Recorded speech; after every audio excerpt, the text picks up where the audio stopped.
يا الله يا الله يا الله دەنگ و باسێک لەناو خەڵکی بڵاو بۆتەوە دەڵێن ئەگەر گوناه و تاوانیش بکەی هیچ گوناهت بۆ نانووسرێ و خەتات نییە و تاوانبار نیت.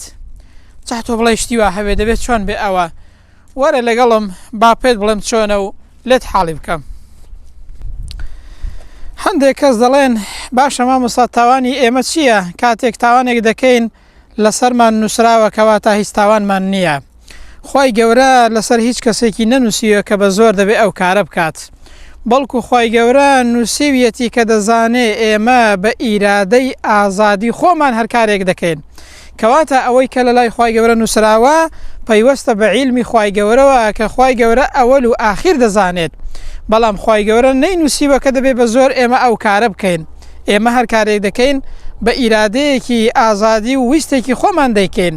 خی گەورە ئیرادەی پێداوین دەتوانین چاکە بکەین دەتوانین خراپەش بکەین.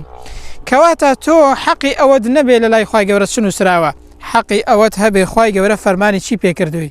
خی گەورە پەیامی بۆ ئێمە ناردووە قورئانی ناردووە پێغەمبەری ناردووە پێی وتوین کە چی بکەین و چی نەکەین و بە چ ڕێگایەکدا بڕۆین. حەقی ئەوەت هەبێ خی گەورە چه فەرمانێکی پێکردووی دڵنیا بە سەرفراز و عاقیبەت خێری دنیا و قیامەت دەبێت.